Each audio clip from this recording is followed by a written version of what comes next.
This episode's guest is Annie Ko, and we discuss the topic of the recent ban in South Korea of dog meat. And here is about 60 seconds of snippets as a tiny taster of what's coming up. I didn't know anything about the industry whatsoever. I just, thought it was a translation job. Dog meat was quite popular after the Korean War for sure, because that time like everything got decimated and the country was literally so poor, even to the point where it was poorer than North Korea.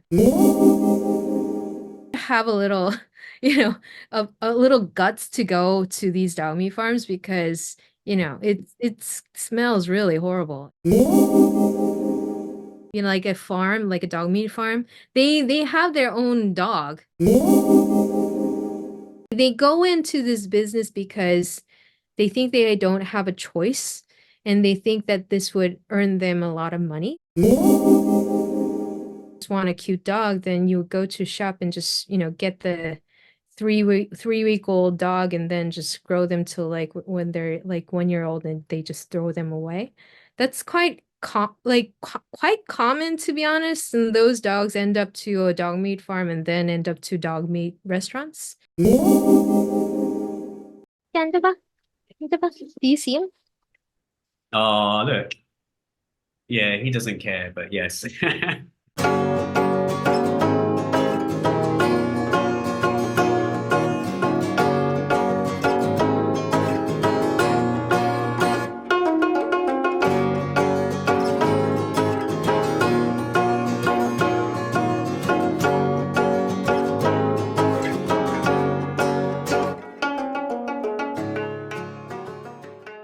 This is the Not So Korean podcast. I am Jason Verney. As you probably know, we started this podcast back in 2021 and used to record this live in UK's Koreatown itself. That's an area in and around New Malden. Yes, that's the largest Koreatown and Korean community in Europe. These days, we bring you such episodes and therefore information and interviews from various places in the world, including Korea itself. This latest episode relates to South Korea's recent announcement that it will end the trade in dog meat, so essentially a ban on the production, sale and therefore the torture which leads to the consumption of dog meat. And the show consists of a full 1-hour interview with Annie Ko, member of the Seoul-based electric rock duo Love Exterior, and the proud owner or parent or adopter of their canine friend Deejay, who's an integral part of this story, as he's a dog rescued from one of the thousands of meat farms in South Korea. As a bit of background and backstory, in January 2024, South Korea finally passed a law which bans dog meat and therefore the capture, killing and supplying and selling of dogs to consumers for eating. And yes, we've a long way to go in this world until we end cruelty across the board to living animals and sentient beings, but this focuses on man's and woman's best friends, dogs. To find out even more on this subject, I would also point you in the direction of our previous episode, number 41, as it also gives more information, articles and even links to the full-length Nureongi documentary. I'm also leaving several links in this particular show's description, and some of these are mentioned during this interview. So, here is my interview with Annie Ko.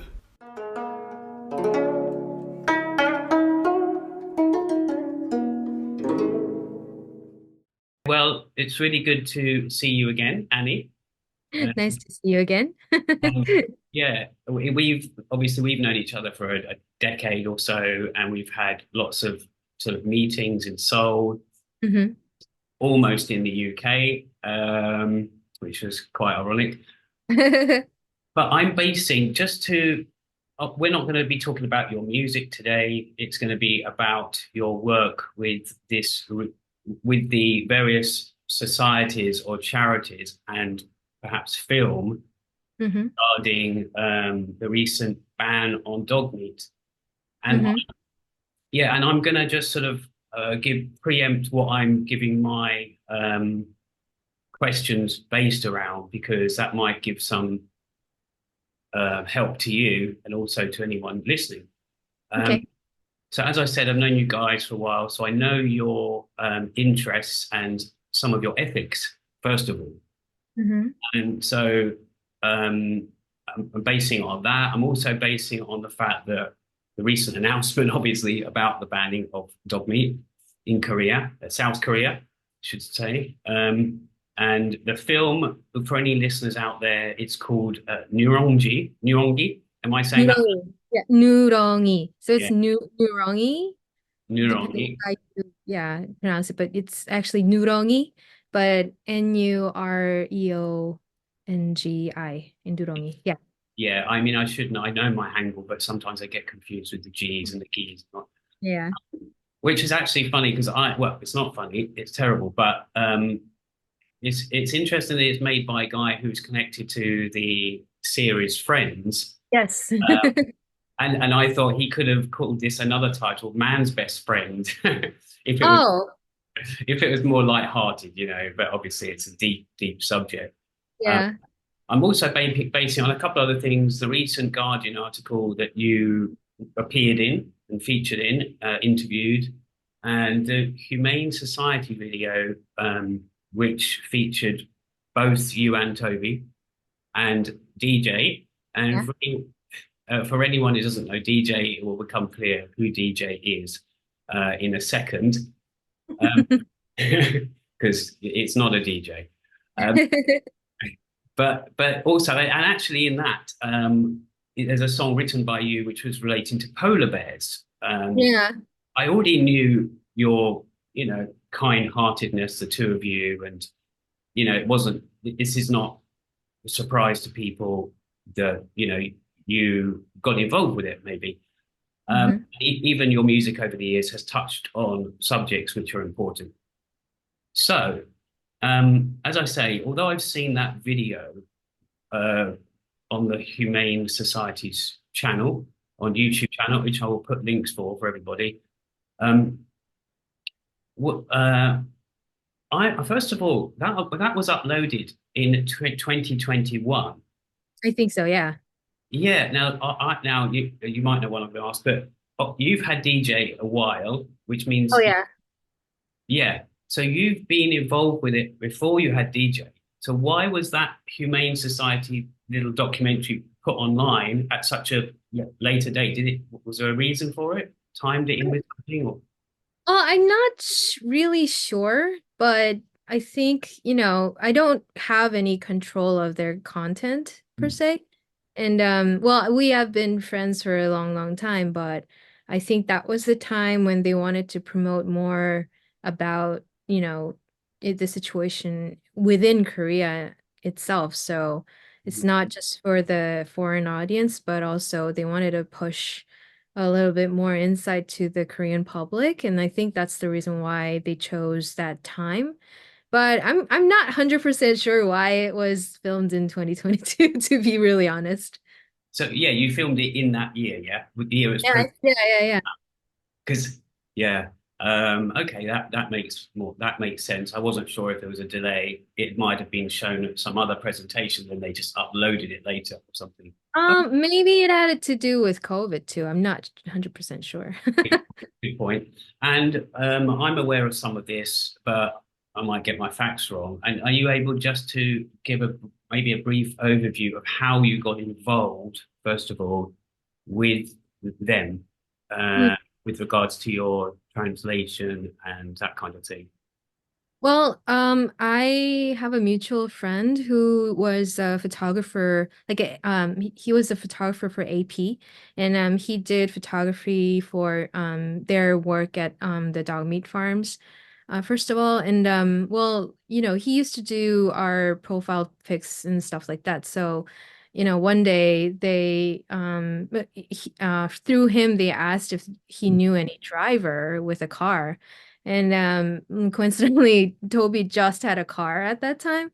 And it was really rad because they just wanted a driver because apparently one of the HSA um uh person who was called his name is Adam. He was supposed to bring a little puppy from like Chungcheongdo area to Seoul area. So we were kind of like, Toby was supposed to transport, from here to there. But, I just tagged along because we noticed that, Adam is American and probably, I could be useful. So I just tagged along.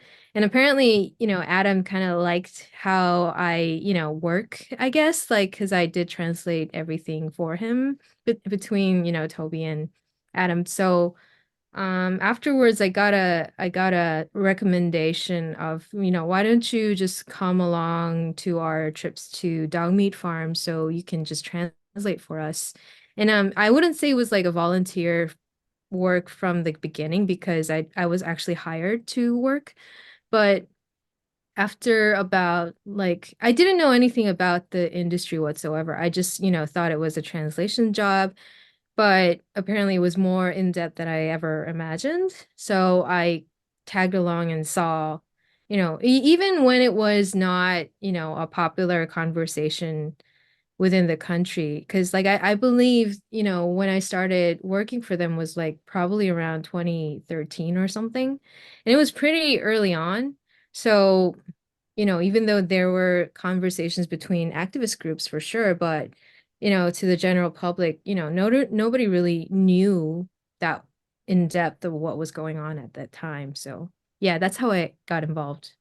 Okay, yeah, because I was thinking that because I've read two different things. Some I think might have been your words, and some from the HSA. They said something like Annie Co, the musician, was introduced to them for a rescue team in 2015, but Yeah, maybe back. Well, yeah, yeah. I think it was earlier than 2015. I'm pretty sure. yeah, because then it said you went to 2016, you went to Wonju on the ground in Wonju. And the reason I'm saying this is that's when you later got Deejay. But then I remember looking, I scrolled down your Instagram to 2015, which took a while. Um, Yeah. and I found there was a post when you were showing Deejay, and it was the end of 2015. So I was Yeah. like, oh, well, maybe they I had think it early. Yeah, I think they got like I don't really care about the years, but No, I think no, no. yeah, I think we adopted DJ around tw like the end of 2015. Yeah. And just one more thing about Wonju then. So Wonju, how did that come into it? Because I know you also went to other farms. You said Yeah. it took a long time and you opened your eyes like a lot. Mhm. So yeah. Well, well, it doesn't really matter where we go, I guess, because there are like lots of dog meat farms all over the country. Even until Wow. to Yeah, but well, we were working at some dog meat farms around the Chungcheongdo area, and this farmer who was very eager to like introduce other farmers, he introduced one of the farmers who were in Wonju at that time. So yeah, it was a pretty huge farm because they had like over 100 dogs at that time, and yeah, it was like uh compared to Chungcheongdo areas that I've been, it was fairly better. I wouldn't say it was better, but like compared to, the farms that I've seen before, it was a little better. But I don't know, like, location didn't matter, to be No, honest. I was just interested because originally, I before I read about all the other farms you'd been to, I thought it was just Wonju, but then I realized, no, you had gone to all these other ones. It must have. Yeah, I think the first farm they like closed, like the Humane Society International closed the first farm in probably Gyeonggi area, I think. And then they got introduced to Chungcheongdo, some farms over there, and then after that, Wonju, and then, it goes back and forth. Okay. Yeah, because we must have got quite traumatic then, the more that you saw. Even if they were slightly better, well kept in some places, you're just seeing more and more different farms that had different quality of Well, I wouldn't say it's no? too different. It's quite similar from one another. The Oh, only farm that I thought was like this is something different was one in the movie Nureongi, mm, because that was actually kind of like a promoted site from the Dog Meat Association people. So they were trying to prove that their farms, like their legal farms are, very well kept and like they are very, very clean. dogs are getting trained and stuff like that. So that was the only farm that I thought, this is pretty pretty weird, but quite different, But Right. other than that, it becomes, it's very horrible anyways. And like some are really, really horrible. Yeah. Yeah. Yeah. Well, that's what I could see from that, even watching that myself. It was quite, I know there's this comparison, which I also do probably have to mention, that what we do to dogs is no different to what we do to animals. So we've all seen terrible footage of slaughterhouses. I'm someone who used to be vegetarian and vegan. I'm not now. I'm, a bit of a flexitarian. But Mhm. when I have seen things about that, but when you do see something done to a dog and electrified in the mouth, or Hmm. what the parts that I saw in that film, it's pretty horrific because you just It don't. is. And like someone said, they're very loving creatures. I know pigs are as well, which reminds me of like Okja, in Korean film. But Yeah, yeah. yeah, so it was quite hard hitting even for someone like me who I've seen a lot of stuff. Yeah, okay. Uh, okay, this is if you don't mind talking about this, you've mentioned it in one of in the Humane Society video, but you have you have tasted dog meat before, like some Koreans and quite a few Koreans have. Mhm. But one thing I was wondering was because it's often two things from what I could gather is often it's the older generation Mm. who've grown up with that when they've got used to it and they're meant to be health benefits and all that. But also this summer thing, bok now, bok no. But I Bong- so when you experienced it, bear in mind you were also in another country for some of your life, for a few years in America. I wondered how that came. Was it a family gatherings or what was it that drew that you tasted it? What was it? Well, for me, it was like pure like curiosity because like in my family and my like people around me when I was young, they didn't have that kind of like interest in dog meat at all.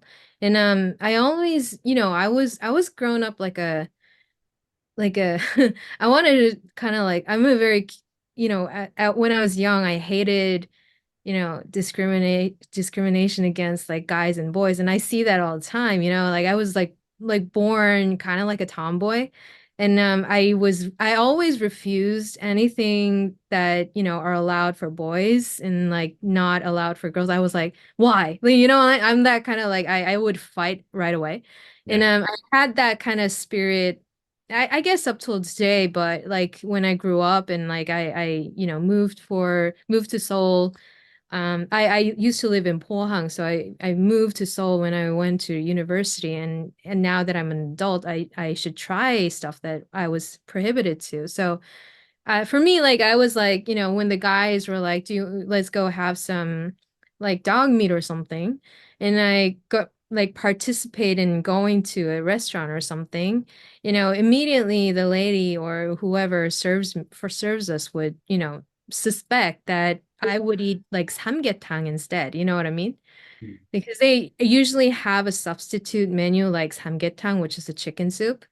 And they would provide that to people who come along but doesn't want to eat dog meat. You know what I mean? So like for me, it was like, why aren't you offering me dog meat? Kind of like that kind of, you know, why are That, you kind of like rebellious kind of thing? And I ended up eating it and I didn't really hate it. I thought it was, as soup goes, it was fine. So, whenever there was like um what do you call it the when I join a company or something they would go eat like at like dog meat restaurants every like annually. I would say like I'd go, you know what I mean, like, and I had my meal once, at least once a year, I guess.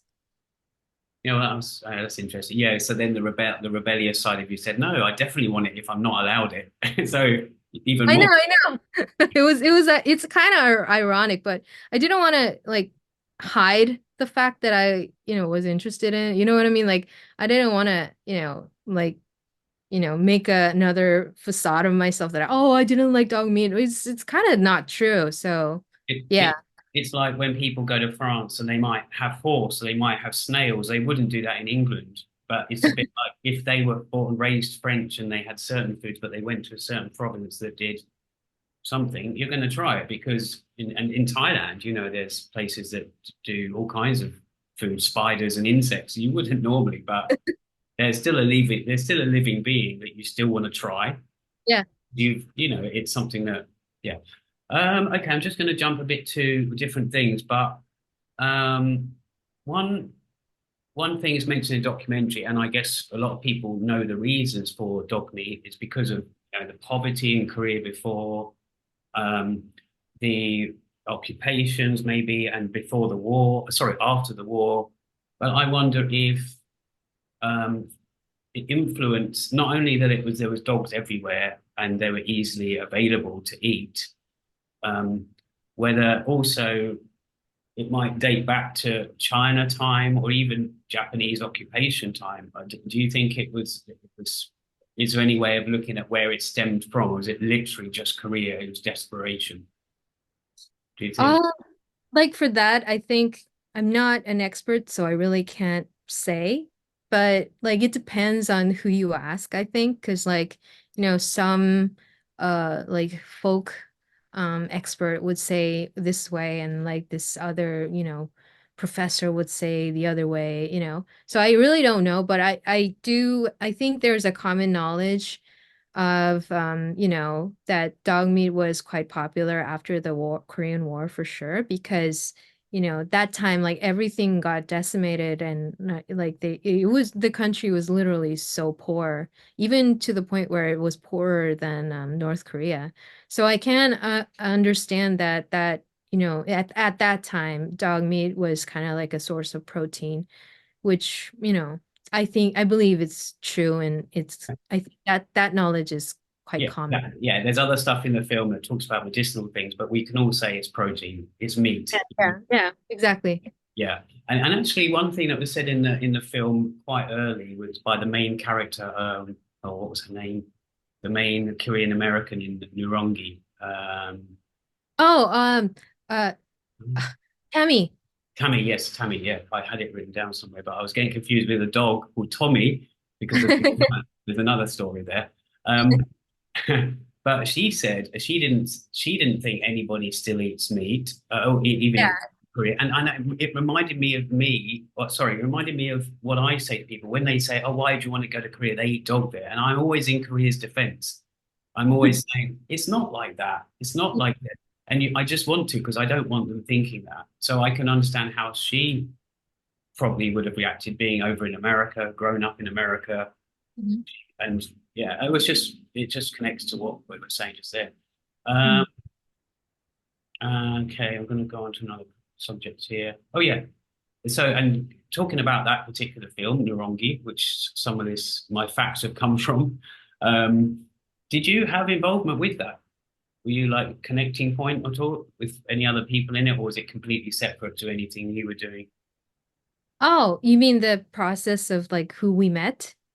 Um, uh, No, the movie? Nurongi, yeah, no, Yeah. because you're not in the film, but I mean, um, were you involved with that film? Like, that might be a Oh, stupid question, or like, oh, well, I was a main translator for the oh, movie. Yeah.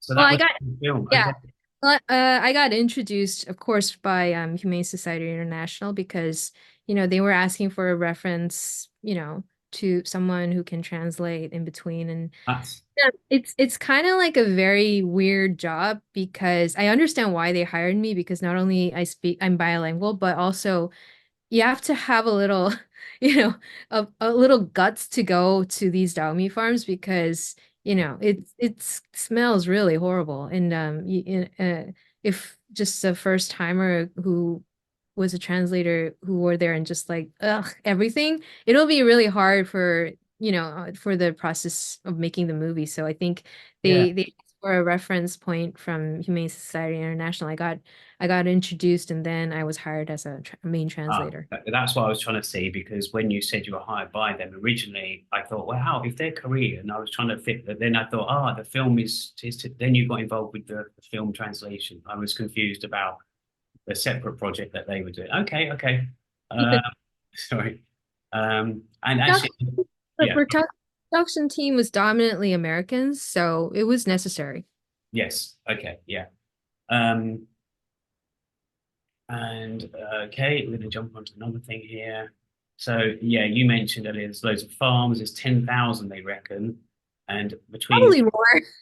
I think it's more. yeah, they're the ones they know about. Yeah, and 10,000. Sorry, 1 million, no, 1.5 million to 2 million dogs potentially slaughtered every year. That's just astounding, that fact.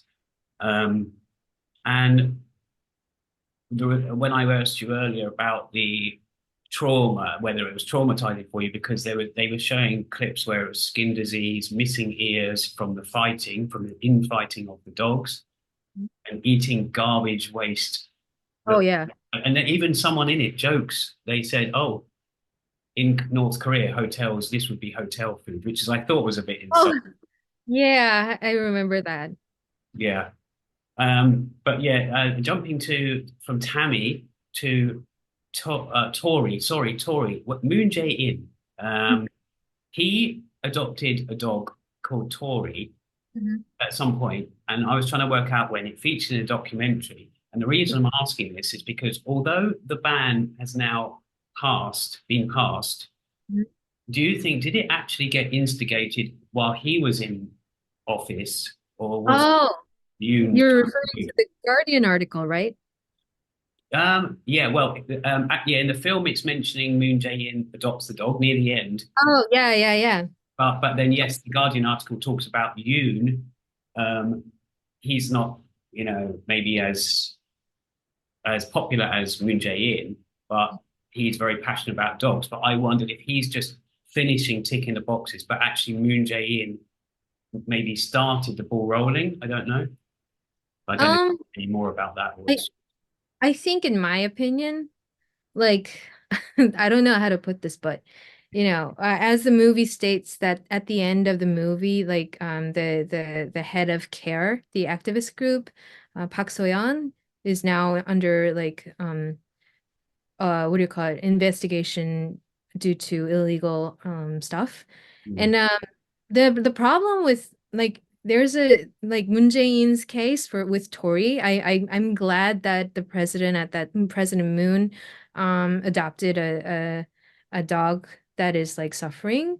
But however, it was quite a political move, to be honest, because CARE was like the one of the big three activist groups, I would say, in Korea, and CARE is like one of the loudest ones per se. And they were very heavily publicizing the fact that they brought this dog to Moon Jae-in and Moon Jae-in adopted from CARE. And for me, I think like that could have, opened people's eyes for sure.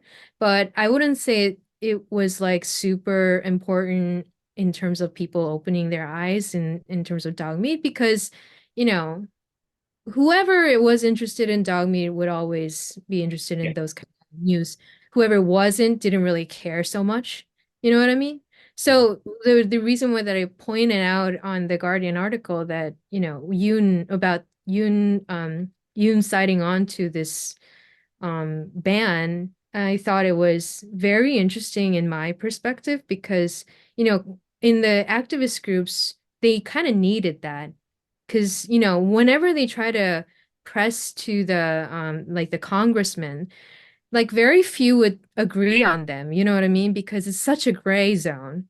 And they didn't want to touch it because it's a thing that if you touch it, then you'll lose your voters right away. So it was a very like a vague gray area zone who nobody wanted touched it. Just probably like 10 mm, congressmen, I guess, less than 10. But it was really interesting when Yoon and Kim Gon-hee got involved and they're like, "Oh, we're gonna, go ban this," and like it changed really rapidly. Like the narrative changed so fast. I think people are like even in the activist groups, they were scratching their heads, you know what I mean, for like a couple like solid 3 days. Is this true? You know what I mean? Like they saw it on the news, mm, but the news can lie sometimes. So they didn't believe for a hard 2, 3 days, and it's quite, interesting that it can shift like that. And now, like, as the Guardian points out, that like most of the congressmen are like, yeah, we agree on it. It's so weird, you know what I mean? So like regarding your question about Tory Yeah. and Moon Jae-in, I don't think it like was a huge impact, but it would have, opened people's eyes, but whoever hated Moon Jae-in hated it anyway, so Yeah. But I just wondered in the background whether they said, right, we're going to do this because it takes years to something to go through. But yeah, you must have done it really quickly because he's not been I in think power so. that. Yeah. Yeah, that's what I wondered. Um, and I know that you've just reminded me as well that in the documentary they'd say that Korea is such an advanced place, but I know from my knowings of Korea, it's not advancing everything. There's lots of social issues, let's say, and so when I hear of something like you said, the leader of care or the woman in to do with care, there's something corrupt going on. I thought, well, there you go. See that, that's another example of I'm not painting Korea as a bad place. I love Korea, as you know, but it's just, people do think of Korea as an advanced place, but behind the scenes, it's not. And the hierarchy's still there in society, that kind of stuff. Um, Yes. and one thing, Hmm. And one thing that kind of justifies it more about eating dog is not only the fact that it was the only thing available, or one of the only things available, is there's a really good clip in that film where it shows the imagery of Western people getting a chicken out of the oven, uh, Mm, turkey, I don't know what it was, and that's our thing. That's our thing. And Korea's was a dog. It's no different. It's just a different tradition yeah. uh, of what you had around. And actually, this relates to Deejay a bit. Mm, Don't leave him out of this, but I've got other things about Deejay. But um, so dogs were seen as livestock before mm, until later. I think it was said that I read that it was late 70s. They became more of like, oh, you can have it as a pet. mm, I don't know if that was in the film. Yeah, I think it was. No concept of a dog as a pet. mm, And so I wondered when we're jumping around a bit here, but when you've never had a pet and you mm, didn't have any desire to have a pet, mm, and when you decided to have DJ as a pet, I wondered if it's because obviously it's a personal thing, and between you and Toby and having it in your house, and obviously it's a big commitment. But also, I wondered if it was this pet thing because Korea is only in the last few years really having pets a lot. So I wonder if that was an issue because you didn't even know what it's like to have a pet. I'm not painting you as in the dark ages. I'm just mm. saying, did that come into it when you thought about whether you could be responsible for the dog? Did it come into play that, oh, what's it like to have a pet anyway? Oh, No. uh, well, I think for us, like for me especially, like when I was at Wonju farm, Mm, um, our one of the, leaders in this, you know, tearing down dog meat farms is Lola. Her name is Lola, and she's not only for works for HSI but also has her own organization called Change for Animal Foundation. And she's like one of the pioneers of like trying to tear down, like demolish dog meat farms in Korea. And Adam and Lola was the first people that I ever met during this, process. And she always, I really liked HSI's approach to farmers because it was not hostile at all. They would want to listen to the farmers, like what their situation is, how they can cooperate, like what's the best outcome, and like how they can transition into something else than dog meat or any other livestock meat industry at all.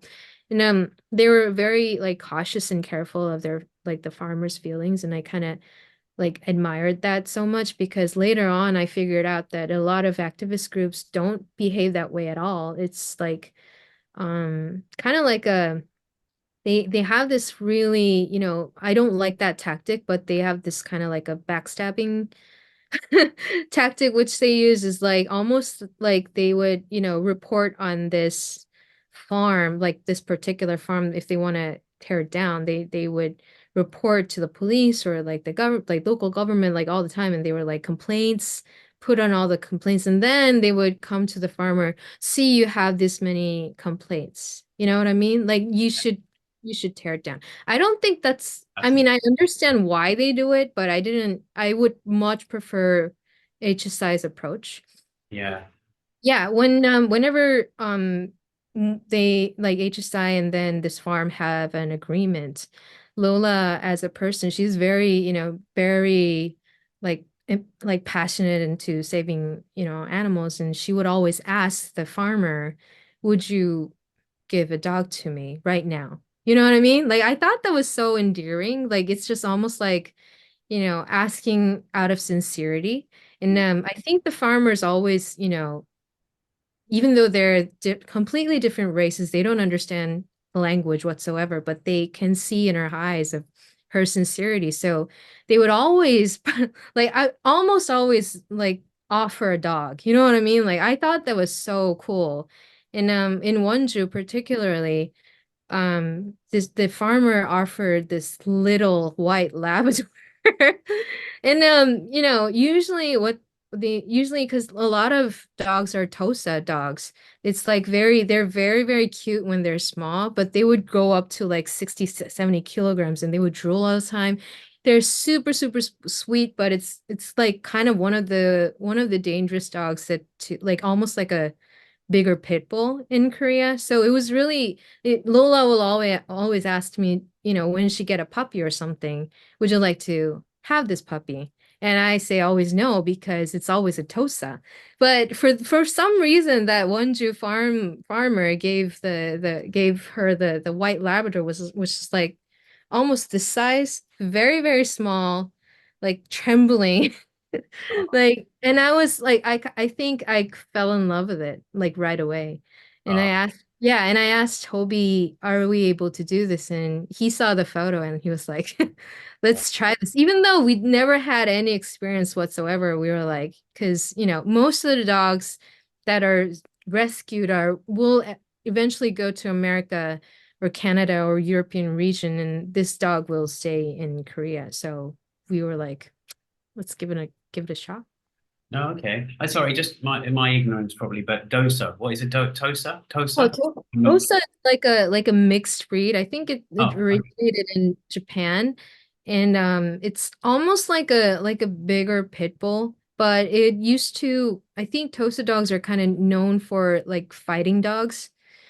And they're really big and really it can be very aggressive, but in my experience, like working with HSI, I noticed that Tosas are like the sweetest dogs ever if you grow them well. Yeah, Yeah. nurture them or whatever. Yeah, yeah, yeah. Yeah. Well, and then so that reminds me as well. When I've been in Korea, you've got pet shops. You've got Mm, them, and we have pet shops in the UK, but we don't tend to have dogs in pet shops. It's mm, well, that's really smart. well, I'm trying to think now. Now I made myself thinking. Is that right? You get like tortoises, lizards, fish, those kind Mm, of things. But pets are, there's always we don't have wild. But here in Thailand there's wild dogs, but we don't have wild dogs in the UK. But we, not that I can think of anyway. And I'm just saying, when I go past shops in Korea and you see them, first of all, they're in those little pens and glass windows, and it might be hot, and I always feel sorry for them. But then there's the issue of the breeding because mm, people want these cute dogs, and I don't know what goes on behind the scenes. There's a small bit mentioned in the film about purebreds and all yeah. that. But I often think, pet in some ways, the way that pets are sold is a cruelty in another way, True. because I don't know if they should be kept in those shops, wanting to get out that window. And Mm, yeah, they're not in cages, but mm, they are in, I guess, in some sort of cage. Anyway, yeah. just something I thought about that, and also. A tiny thing that was mentioned in the film, and I've kind of heard something about before is cat meat. Now, I know Oh, it wasn't, is that even a thing? Because there was people with signs saying dog and cat meat. Or do you know? Or never? I have no knowledge about cat meat, to be Um, honest. Yeah. it And was, mm, yeah, I don't think people are aware as well. Regarding the shops, yeah, like it was, shortly would have mentioned in the movie, but you know, shops they usually have really, they're not even 3 weeks old. okay. Yeah, so it's very cruel in my opinion because they still need their moms, Yeah, but like they eat like because it sells better. Like I don't know, and it's true. It's very dark in the trading business because even for the like the most aggressive activist groups who want to nail this, they really have a hard time finding where the auction happens or where the trading happens and like the trading and the transportation. These people are very on the down low. And I believe it's a I don't it's very secretive. And compared to the farmers, I think the farmers are more humane in a way, you know what I mean? Like it's really, really weird because like yeah, the traders and the auctioneers, they only care about money. yeah. But, you know, I mean everybody is, but Especially when, yeah, pet shops and traders, whatever you want to class, well, whichever level it's at, But what I'm trying to say is that whoever has, the less information out there, like whoever is the most secretive, might be the most darkest. And just pointing out that the traders and the transporters are probably those people. yeah, At least other sides of the as you can see on the documentary, even like not only farmers but shop owners or like meat place owner like a butcher shop, they are all willing to do the interview except those people. yeah, that's Yeah. unusual.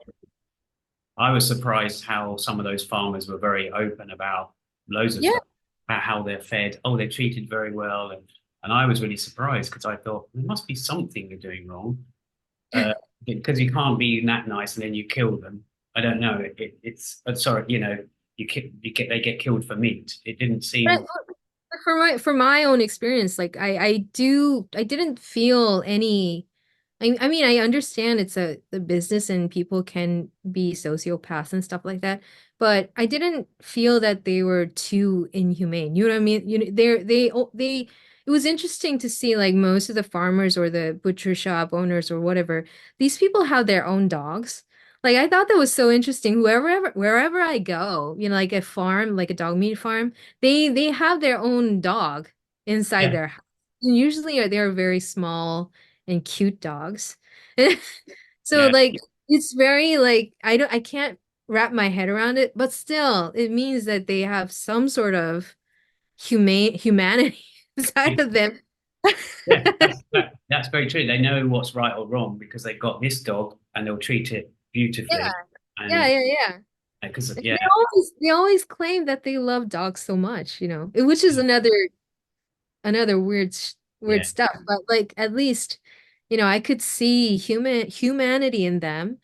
But like whoever is hiding behind the curtains, especially the auctioneers and the traders and those people who we cannot, approach at all, I think those are the most horrible people, I think. yeah. I know that's made me think of the scene where you see the dogs, live dogs, being lifted off lorries and vans, and Yeah, yeah, yeah. I was trying to figure out which stage that was at. They weren't going straight to a shop. There was a middleman, Mm. something. But again, it was just seeing them there. They're not even alive. They're not dead. They still know what's going on, and they're just getting transported around. Um, I don't know. I wasn't expecting that. I thought they'd be slaughtered before they moved. I guess it's meat, got to be fresh, and you know Yeah, yeah. that side of things. Mhm. Um, and then also going back to what you said about pets in shops and the youngness, I can't always tell because sometimes they're a small dog. I don't know if that's a fully grown dog or a puppy. I'm not very, like I might see them bopping around in the shop. I might think they're 2 years old, but no, they're 3 months or something. Yeah. Yeah. Not even 3 months. They're most of them like because I have other friends in other businesses like they're like dog trimming businesses. I have other friends over there and they would always, talk about, they talk more about the shops rather than the farms. So whenever I get like information from them, they would say like it goes, less than 3 weeks. And that I feel like that's super horrible. Because at the other side of that is this mom dog who is like exhausted, keep breeding and breeding and breeding, and they get horribly treated, just Yeah. pumping out babies, and then when they're done, they go straight to the meat farm. So Yeah. Well, it's a bit like cows as well in some ways because they have to keep giving birth, and the calves get killed, and the exactly. get killed. But that's another thing. And yeah, I just thought Korea has got a load of grooming pet shops, more than we've got anything like that in the UK. But again, I do excuse Korea of these kind of things because it's a relatively new thing. Pet Mhm. owning, True. Korea jumps on trends like nowhere else. Well, yeah, for sure. That's what I think. And it's so just to going forwards, I mean, I know you're not in charge of all this, but what do you think that do you think this will help in banning it in other countries? Do you think this will do anything elsewhere or just Um, mm, I'm not sure. Because like every country has different issues. And I mean it can affect, but I wouldn't say it would be a direct effect, you know? yeah, yeah, it would have to be and probably be a small country like China. It's too large to even Yeah, touch. it's so different from like even with the dog meat business Yeah, itself. yeah. Within Asia it's spread out, but like every country has their own different issues. Yeah, it's not just there and there. I know. I just don't know the countries. In fact, that was one things I was going to ask you actually was, do we know which other countries do have dog meat? Apart from China, Japan has a few. And Um, maybe here, here. I don't really know. It's got to be. I think so. Okay. I'm not 100% sure though. You probably But want, yeah, I would say that, I don't know if our ban will affect any country, but I think, other influence has made us ban, you know. mm, So it's like I think the narrative changed quickly, not only because of Yoon and Kim Gun-hee, but also, we seem to be a really high-ranked country these days, not only because like K-pop and stuff, but also like economy-wise, I believe we're, really high up there. And that kind of like global effect that Korea has yeah. makes double like question like should we go on with this? And I think that's the reason why it changed so quickly Mm. Well, because I spent 3 hours talking to a Korean woman yesterday, day before, and we were just talking about Korean stuff. And then today I go and buy some chewing gum, and it's Lotte. There's loads of Lotte. I'm just saying that Korea is becoming not just Samsung, there's Samsung here as well, and it's just everywhere. But I wonder if how they're going to enforce it. The ban, they could ban every farm, but there's even in the film they say they can't even. Some of the farms exist in mountains, and they're not going to go. They can't even police them, let alone ban them. So I don't know how that's going to physically. well Do you I'm think? not I'm not 100% sure with that aspect as well, but Yeah. I'm pretty sure now that it's like they have a 3-year grace period and then they're gonna ban fully, which means that it's like gonna be illegal very, very soon. So I'm guessing that the government would try to like cooperate in terms of like transitioning the farmers into doing something else, other businesses. Mm. But I'm pretty sure there's a huge backlash even now, from the Dog Meat Association people and any other who is like involved in this money train. But and I honestly don't think there will be zero dog meat farms within the 3-year grace period. I don't think that's gonna happen, to be honest. But being legal and illegal is a huge difference. And even they would, like, people from the Dog Meat Association, they would feel very, what do you call it? Very claustrophobic because, it's the pressure is all from every other angle to them. Yeah. So There's they always, and not only that, while I was working for HSI, I think a lot of farmers wanted out, to be honest, because they go into this business because they think they don't have a choice, and they think that this would earn them a lot of money. That's the main two reasons why they do this in the first place. So, like, if they think that this is not profitable anymore, and if they think it's such a hassle to go through everything, then probably they would want to drop it. You know what I mean? So, like, it will be, gradually, going down, but I'm not sure it'll be like 100%. Oh, there'll be a black market, yeah, e- yeah, yeah. even in 4 years' time, 5 years' time. Yeah. And also, but surely the supermarket, the sit down, the restaurants will have to. They can't be there if it's. Yeah, yeah, yeah. But there might, Exactly. but there might be a small town that they don't capture. There's loads of small villages in Korea, towns that might still have one, or Jeju. But but what makes it illegal is that someone can report on them. You know what I mean? Like, it gets more easier. Like, if you go to a restaurant and see some illegal stuff going on, then you can that's like, reporting restaurants are illegal now. It will be legal. So it's gonna change. At least, in my opinion, a lot of restaurants would want to change because they just don't want to go with the hassle. And sorry, I know we've been an hour now, but I've still got a few more, but not too many. That's all right with you. No, Um, no. okay, cool. But I touched on Boknal, and I know it's a big traditional thing. So that is really important to some Koreans, the older ones especially. And I wonder again, if you ban all that, what is that? Those, you know, um, how are they going to be traditional anymore if they take out the dog meeting aspect of it? I wonder. Um, I don't know enough about those summer days, those dog days. yeah, I don't know what they would do. Maybe they would want to cook their own. I don't know. Oh God. Oh Yeah. God. Tell everyone they've got a pet, and then suddenly it's when so after summer, what happened to your pet? Oh, we lost him. They actually cooked him.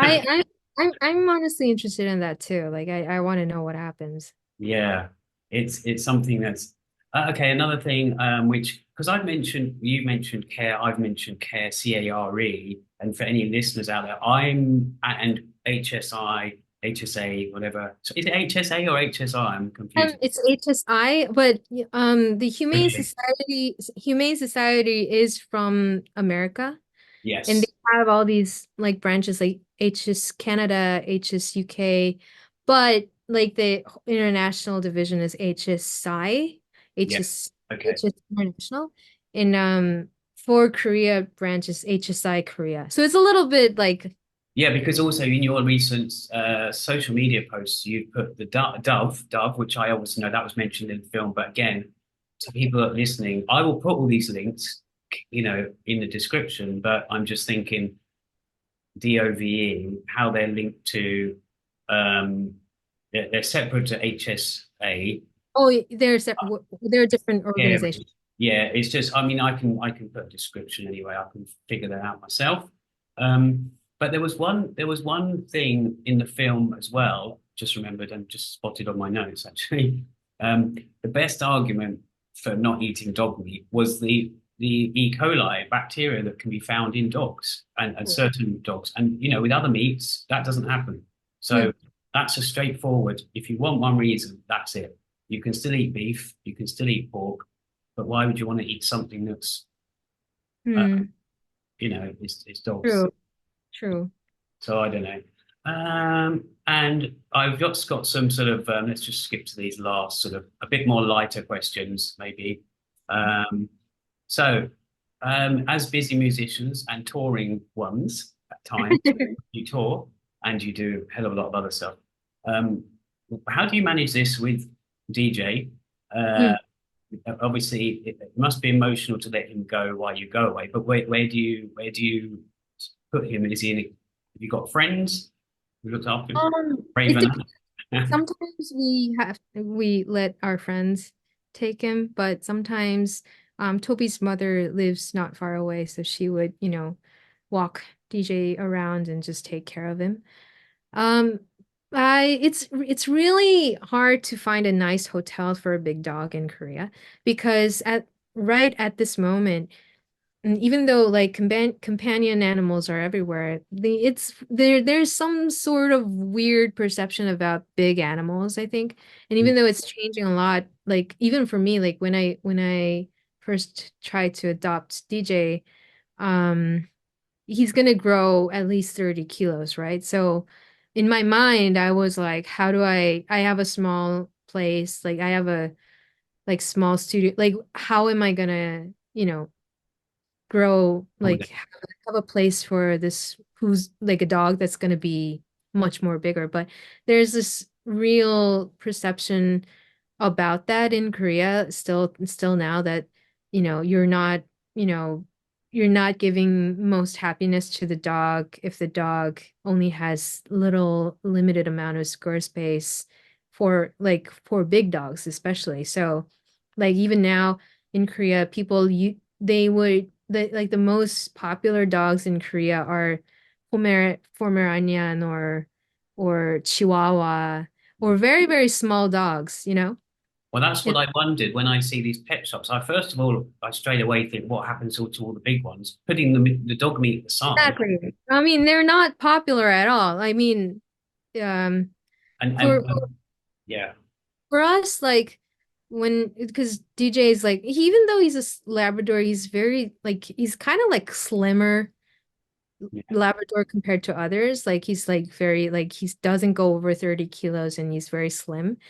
And he looks so sad all the time. But for some reason, because he's big, like from afar away, like these like people, like older people would harass me sometimes, like why don't you have a like a muzzle or something, yeah, Yeah, yeah, yeah.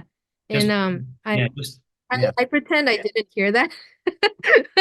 yeah. But it's hard because of that perception and because of that there's not enough hotels like dog hotels around that I can trust and Yeah.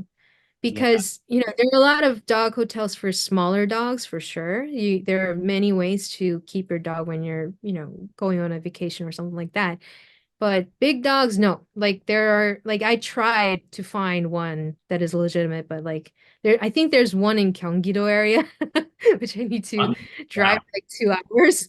Like I don't know. So I would rather, prefer But there's a lot of someone who I yeah, there's a lot of international people that I've met traveling and in other Mm. countries that are doing house sitting, which is often another word for dog sitting, you know. So it's like also I that need to find those. Yeah, I need to find those people. if you trust them in your home or your studio, that's the thing. But I'm sure you would. It's just, yeah, that, and we've got kennels in the UK. People again, they're not cheap. Yeah. And we do have people in the UK. We've got people that walk your dog for you and those kind Mm. of things. As far as I know, I'm not. Yeah, I don't have a dog, but that just reminded me as well because even when they say to you, put a muzzle on it or something, I can imagine you just retaliating with "Go DJ, go," and he's just like like you want to. He's not a vicious dog, and in fact, Yeah, he's like not at all. he's like Santa's little helper in The Simpsons. Like really sort of soppy. But that also reminded me of the end of the one towards the end of that documentary.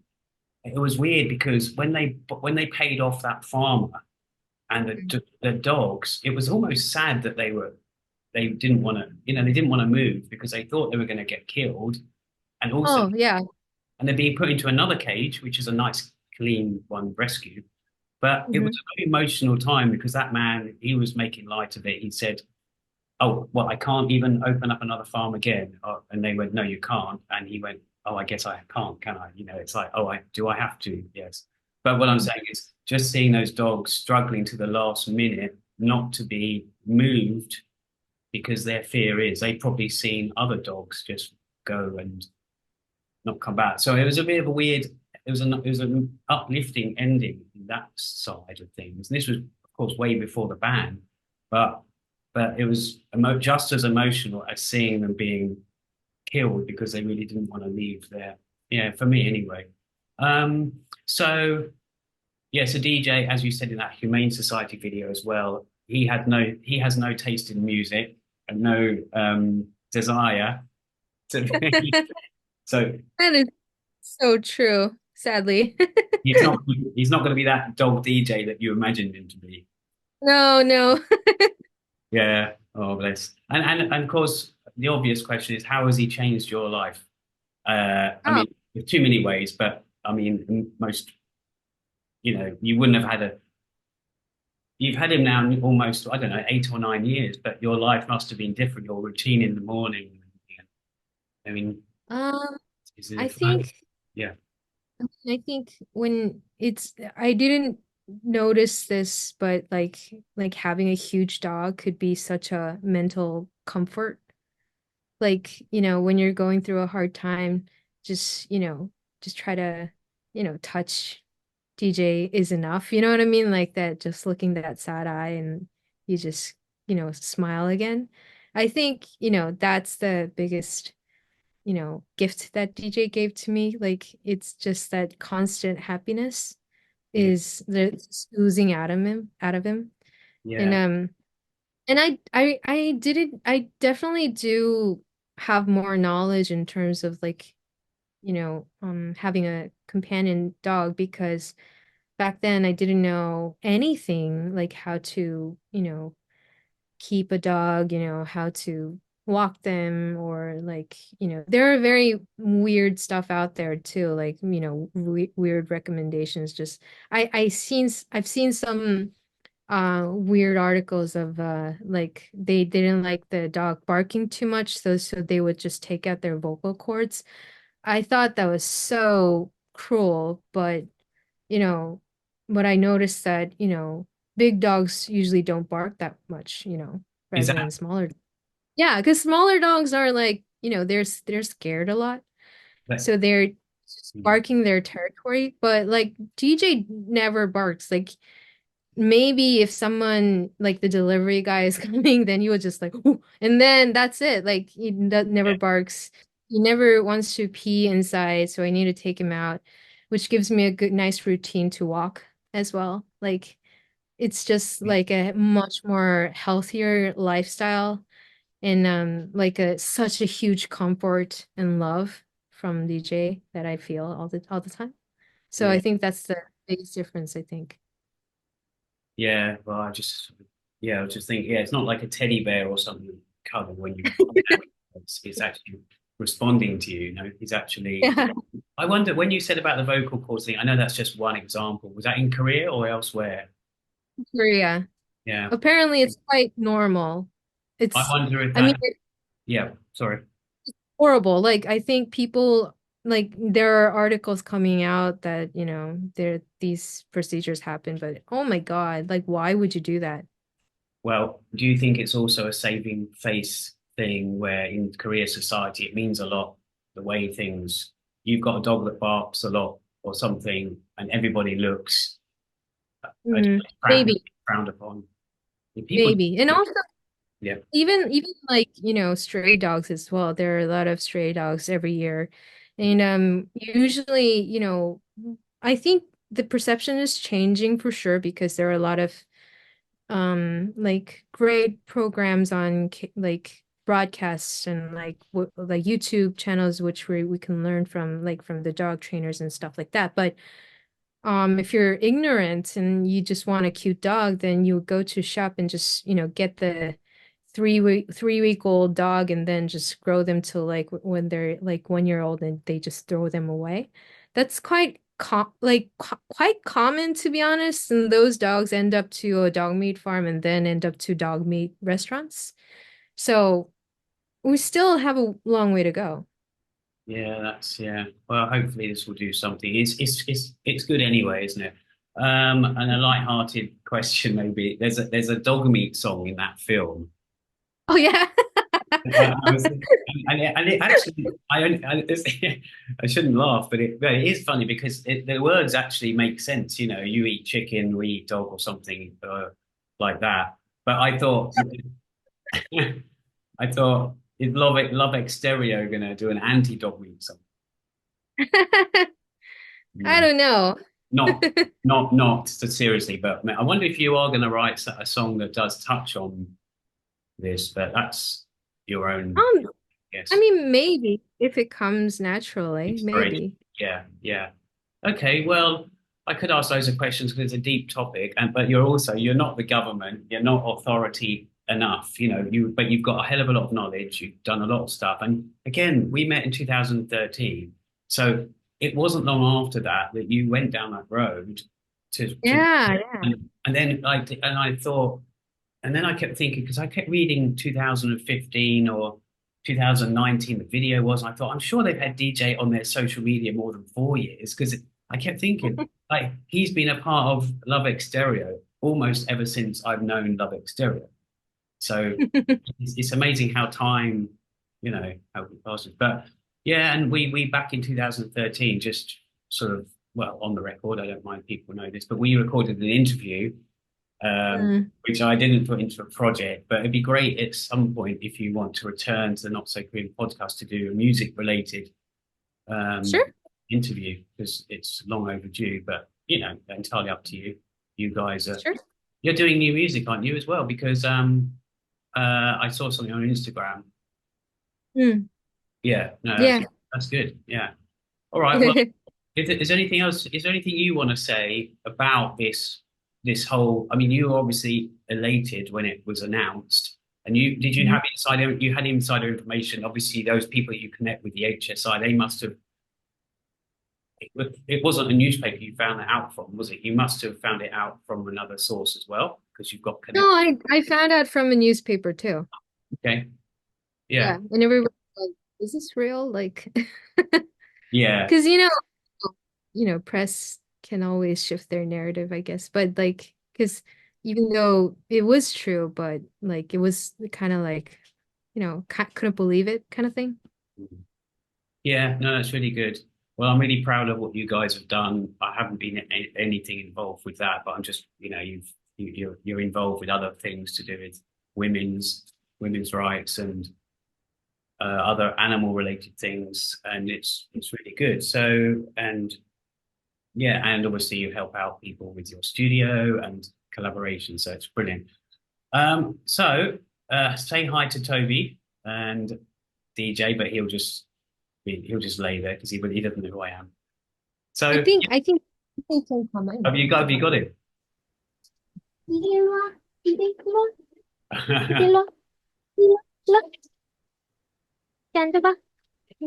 you see him?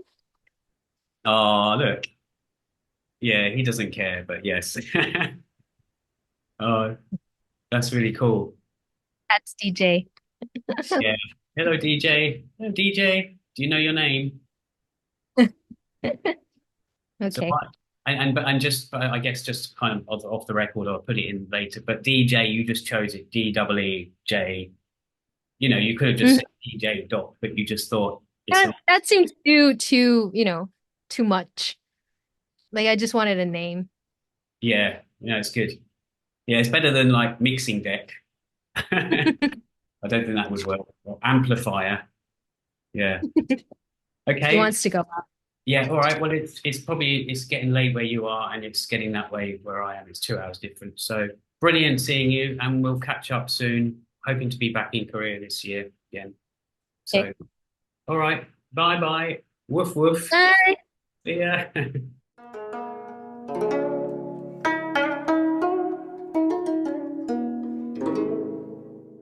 Well, we hope you enjoyed that episode. So that's all from us. 안녕히 계세요.